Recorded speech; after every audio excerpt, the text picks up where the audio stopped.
देखिए, ये हर आदमी जानता है कि पूर्वांचल एक्सप्रेसवे किसका था। पूर्वांचल एक्सप्रेसवे ये तो वे लोग हैं कि रीवन ले आते हैं गोरखपुर वाले और कैंची ले आते हैं गुजरात वाले। तो गांजे की चिलम पी के नशे में ऐसे चूर रहते हैं। अभी उन्होंने माननीय मुख्यमंत्री जी ने ही का ही एक बयान था कि मैंने 350 करोड़ रोजगार दे दिए। जब से भारतीय जनता पार्टी का वर्चस्व आया है, अस्तित्व में आई है, तभी से भारतीय जनता पार्टी गौरव को गफ्फार के नाम पे और अमित को अब्बास के नाम पे तोड़कर और लड़ाने का काम करती है। और लड़ाना भारतीय जनता पार्टी जानती है बहुत अच्छे से। शिवपाल सिंह यादव और तमाम छोटे दलों के साथ मिलके समाजवादी पार्टी सत्ता में आ रही है और 400 सीटों पर समाजवादी पार्टी प्रचंड बहुमत के साथ विजय प्राप्त करेगी।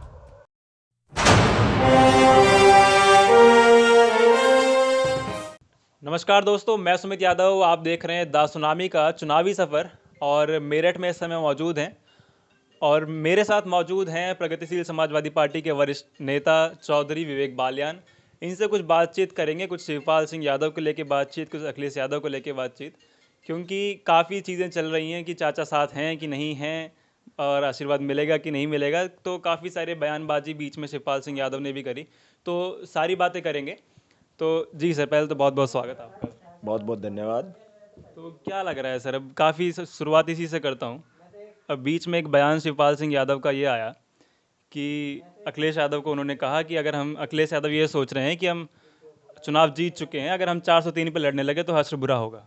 देखिए, ये तो पूरा प्रदेश नहीं, तमाम राजनीतिक गलियारों के अंदर चर्चाएं हैं कि अगर शिवपाल सिंह यादव चुनाव लड़ेंगे अखिलेश यादव से अलग, तो सीधा सीधा नुकसान समाजवादी पार्टी का होगा और 403 की 403 विधानसभाओं पे न चाचा जीत पाएंगे और न ही भतीजा जीत पाएगा। तो क्या लग रहा है फिर, अब नज़दीक आ रहे चुनाव, तो हैं दोनों साथ की नहीं है? देखिए, चाचा ने तो लगातार शुरुआत से ये कहा है और चाचा ने तो अभी आजमगढ़ में भी अपनी परिवर्तन यात्रा के दौरान बोला है। इससे ज़्यादा चाचा क्या बोलेंगे कि हम भारतीय जनता पार्टी को सत्ता से हटाने के लिए अखिलेश यादव के साथ विलय तक के लिए भी तैयार हैं। और दिवाली पर अखिलेश जी का भी एक अच्छा बयान आया था। और अभी जो है कि बहुत जल्द प्रदेश की जनता के सामने 21 तारीख या 22 तारीख में एक बहुत बड़ी घोषणा होने जा रही है। तो फिर अब ये बताइए, आप लोग सभी मिलके, शिवपाल सिंह लगातार बात करते हैं कि हम सभी सेक्युलर पार्टी को साथ लेके चलेंगे, तो क्या लग रहा है इस बार के चुनाव में? लगातार भारतीय जनता पार्टी भी दावे कर रहे हैं, अभी पूर्वांचल एक्सप्रेस वे सौंप दिया, मोदी जी गए थे। देखिए, ये हर आदमी जानता है कि पूर्वांचल एक्सप्रेसवे किसका था। पूर्वांचल एक्सप्रेसवे ये तो वे लोग हैं कि रीवन ले आते हैं गोरखपुर वाले और कैंची ले आते हैं गुजरात वाले, जो दिल्ली से लेके जाते हैं। ये कैंची और रीवन खेल रहे हैं, चाहे मेट्रो, लखनऊ मेट्रो रहा हो, ये अखिलेश जी का प्रोजेक्ट था। पूर्वांचल एक्सप्रेसवे अखिलेश जी का प्रोजेक्ट था। हम लोगों ने तो काम दिए हैं। ये जनता उत्तर प्रदेश की जानती है कि ये पूर्वांचल एक्सप्रेसवे भी किसका था।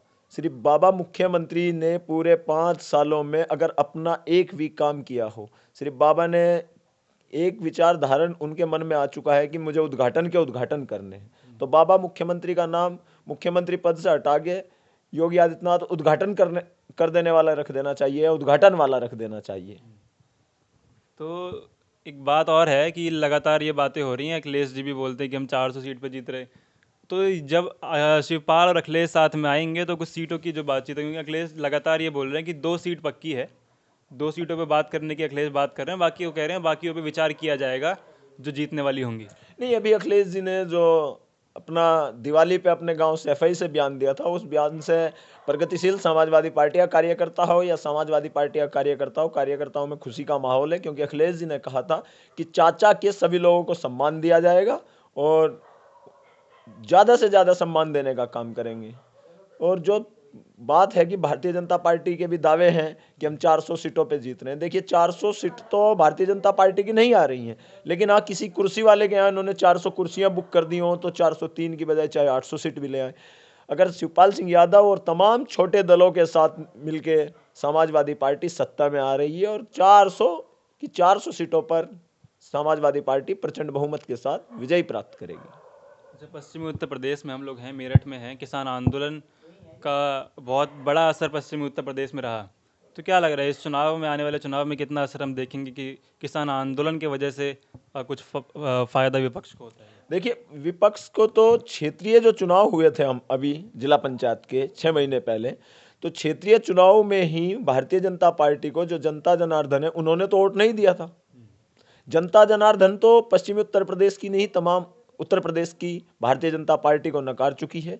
और पश्चिमी उत्तर प्रदेश के अंदर तो जगह जगह भारतीय जनता पार्टी के विधायकों को पीटा जा रहा है। गांव गांव में बोर्ड लग गए हैं कि भारतीय जनता पार्टी के नेताओं का आना सख्त मना है। तो यहाँ तो विरोध कूट कूट के भरा हुआ है। और अभी अखिलेश जी आए थे जिला मुजफ्फरनगर के अंदर बुढ़ाना विधानसभा में, और मुजफ्फरनगर वो धरती है जो गंगा जमनी तहजीब के नाम से भी जानी जाती है। और ये जो किसान आंदोलन दिल्ली में चल रहा है, इसका जो नेतृत्व कर रहे हैं राकेश टिकैत जी भी मुजफ्फरनगर से आते हैं। तो मुजफ्फरनगर की तो वो ऐतिहासिक धरती है। और जिस हिसाब से बुढ़ाना के अंदर जन सैलाब निकल के आया, उसको देखते हुए तो लग रहा है कि पूरा पश्चिमी उत्तर प्रदेश विपक्ष के साथ कंधे से कंधा मिला के खड़ा है। चाहे गठबंधन में समाजवादी पार्टी का कैंडिडेट हो या पश्चिमी उत्तर प्रदेश में हमारा गठबंधन राष्ट्रीय लोकदल के साथ है, चाहे राष्ट्रीय लोकदल का कैंडिडेट हो, प्रचंड बहुमत के साथ विजयी प्राप्त करेंगे। तो मुजफ्फरनगर की जब आप बात करें तो मुजफ्फरनगर वही मुजफ्फरनगर है जिसकी वजह से भारतीय जनता पार्टी उत्तर प्रदेश में आई। देखिए, उस बात को कई बार हमारे वरिष्ठ नेता भी, अखिलेश जी भी, शिवपाल जी भी, माननीय नेताजी ने भी चैनलों के माध्यम तक भी जनता को पहुंचाया है कि जो मुजफ्फरनगर के दंगे की रूपरेखा दिखाई गई थी, वो पहली तो बात जो वीडियो एक वायरल की थी, वर्तमान में भारतीय जनता पार्टी में कैबिनेट के मंत्री हैं सुरेश राणा जी, उन्होंने जो वीडियो वायरल की थी और सरधना विधायक संगीत सोम जी ने, वो वीडियो ही हिंदुस्तान की नहीं थी और मुजफ्फरनगर की भी नहीं थी।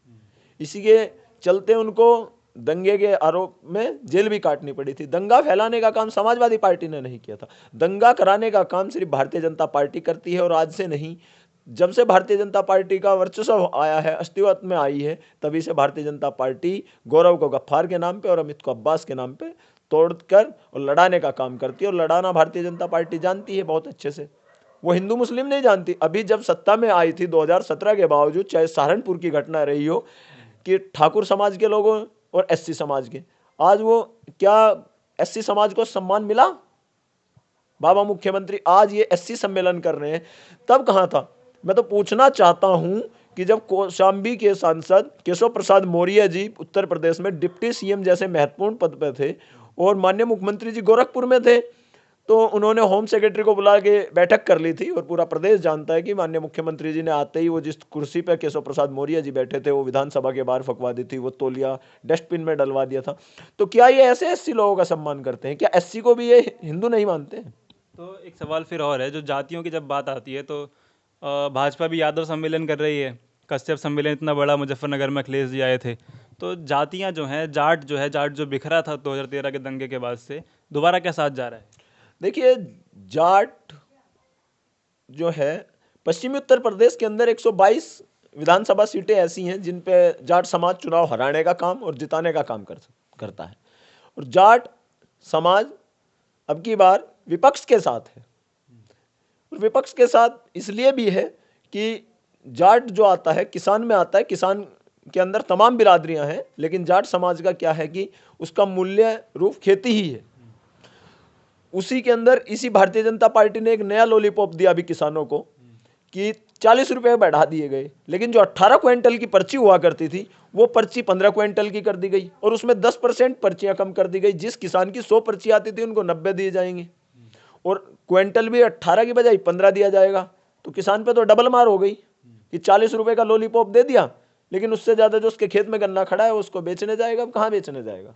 मिल वाला तो इतना ही लेगा जितना उसका बॉन्ड होगा। वो अपने गन्ने को चाहे फिर 100 रुपए क्विंटल में बेचो या 150 में बेचो, प्राइवेट लोगों को बेचने जाएगा। ये भारतीय जनता पार्टी और भारतीय जनता पार्टी की सरकार किसान विरोधी है। और किसान चाहे जाट समाज हो, और जाट की तो बात यह है कि देखिए अभी एबीपी न्यूज ने एक लखनऊ में कार्यक्रम किया था कि जाट करेगा खड़ी खाट। तो जाट तो खाट खड़ी करने के लिए तैयार है भारतीय जनता पार्टी की, विपक्ष के साथ है। तो विपक्ष के साथ है, तो विपक्ष में बहुत है, हम लोग देख रहे हैं प्रियंका गांधी भी लगातार उत्तर प्रदेश में मेहनत कर रही। देखिए, देखिए, कांग्रेस के लिए भी मैं कह दूं, पश्चिमी उत्तर प्रदेश में अगर जाट समाज की बात आती है, अगर कांग्रेस ने जाट समाज को सम्मान दिया होता तो 22-23 सालों से कांग्रेस की और पश्चिमी उत्तर प्रदेश के कद्दावर नेता रहे मुजफ्फरनगर जिले से राज्यसभा सांसद, लोकसभा सांसद हरेंद्र मलिक जी और उनके पुत्र जो प्रदेश के उपाध्यक्ष थे कांग्रेस से और 2 बार विधायक रहे हैं पंकज मलिक जी, उन्होंने अभी जुम्मा 8 दिन हुए हैं कि आदरणीय अखिलेश यादव जी में कांग्रेस जैसी राष्ट्रीय पार्टी को छोड़कर प्रियंका गांधी का नेतृत्व अस्वीकार करते हुए उन्होंने नौजवान नेता अखिलेश यादव का नेतृत्व स्वीकार करने का काम किया। तो जाट भी कहीं ना कहीं अब की बार दंगा भूल चुका है, क्योंकि हर बिरादरी के, हर लोगों के, तमाम लोगों के समझ में आ चुका है कि ये जो लोग हैं भारतीय जनता पार्टी के लोग, ये दंगा कराते हैं। दंगे में चाहे वो हिंदू हो, मुस्लिम हो, जाट हो, गुजर हो, ठाकुर हो, किसी भी बिरादरी का हो, अगड़ा हो, पिछड़ा हो, कौन आदमी मार खाता है? जो गरीब सुबह पेंचर जोड़ने का काम करता है, जो ठेले पे जाके सब्जी बेचने का काम करता है, उन्हीं के ठेले और उन्हीं के खोखे उजाड़े जाते हैं ना, किसी नेता का घर चलता है। और मैं पूछना चाहता हूं एक बात कि अगर जाट समाज के साथ भी भारतीय जनता पार्टी ने इतना बड़ा खिलवाड़ किया था कि मुजफ्फरनगर के 2013 के दंगे में कई लोग, मैं बालियान खाप से आता हूं, मुजफ्फरनगर के अंदर हमारी खाप सबसे बड़ी, हमारे कई बालियान साथी आज भी जेल के अंदर हैं, जिनको कारावास हो चुकी है। हाँ, तो उसका आरोप तो जाट समाज जो है वो समाजवादी पार्टी को लगाता है ना। नहीं, समाजवादी पार्टी पे आरोप लगाने वाला, समाजवादी पार्टी ने तो सब लोगों की गिरफ्तारियां कराई थी, चाहे हिंदू हो या मुसलमान, सभी की जमानत भी। लेकिन उसके बाद जैसे ही 2017 के बाद भारतीय जनता पार्टी सत्ता में आई तो केसों को दोबारा खोला गया, तो कई लोगों की वो बरी भी किया गया। कई लोगों को बरी किया गया, इनके अपने लोगों को बरी किया गया। लेकिन क्या अगर जिन लोगों ने, जो गौरव और सचिन के नाम पे जो दंगा हुआ था, उस गौरव के और सचिन के पिता को उम्र कैद कर दी गई, कहाँ का न्याय है? उनके दोनों बेटे खो दिए उन्होंने, उस परिवार ने। और जो बाप थे, जो परिवारों को चला सकते थे, बहन बेटियों को पढ़ा लिखा सकते थे आगे। तो ये चुनाव भी तो उसी तरफ जा रहा है। मुख्यमंत्री योगी आदित्यनाथ ट्वीट करके बोलते हैं कि वो जो राम सेवक को जिसने गोली चलाई थी वो कोई भूला नहीं है, मऊ के दंगे कोई भूला नहीं है, इस तरीके की बातें योगी। देखिए, मान्य मुख्यमंत्री जी का तो ये नहीं पता होता वो क्या बोल दें, तो गांजे की चिलम पी के नशे में ऐसे चूर रहते हैं। अभी उन्होंने, माननीय मुख्यमंत्री जी ने ही का ही एक बयान था कि मैंने 350 करोड़ रोजगार दे दिए, और वो सीएम तो उत्तर प्रदेश के ही हैं, और हिंदुस्तान की जनसंख्या भी 125 करोड़ है, तो 350 करोड़ क्या, वो पाकिस्तान और नेपाल में रोजगार देने का काम किया। अभी हमारे देश के गृह मंत्री जी को ले लीजिए, उत्तर प्रदेश के अंदर कार्यक्रम था और उसकी वीडियो भी तमाम लोगों ने देखी है। हमारे देश के गृह मंत्री अमित शाह जी उत्तर प्रदेश की धरती पर खड़े हो गए, लखनऊ की पाकीजा धरती पर खड़े होकर झूठ बोलने का काम कर रहे हैं। उनका गणित भी बड़ा अजीबोगरीब था। उन्होंने बोला कि हमने उत्तर प्रदेश के 80 लाख युवाओं को रोजगार देने का काम किया, तुरंत बोले 46 लाख। अब ये 80 और 46 लाख उत्तर प्रदेश के नौजवानों की अब तक समझ में नहीं आ रहा नौकरी। या तो हमें लग रहा है प्रधानमंत्री, गृह मंत्री सच बोल के गए हैं, क्योंकि नौकरी या रोजगार छीनने का काम कर रहे हैं कि उत्तर प्रदेश में 80 लाख दी नहीं है, पूरे हिंदुस्तान में हमने 40 लाख नौकरियां छीन ली हैं। चलिए ठीक है, तो एक आखिरी सवाल कि आगे की क्या रणनीति रहेगी? अब 22 में बाईसाइकिल की बात हो रही है। 22 में बाईसाइकिल, अभी देखिए माननीय नेताजी का जन्मदिन है 22 नवंबर को, और तमाम उत्तर प्रदेश के लिए और तमाम समाजवादी पार्टी, पूरे हमारी राष्ट्रीय पार्टी है, तमाम प्रदेशों के लिए एक बहुत अच्छी खबर आएगी।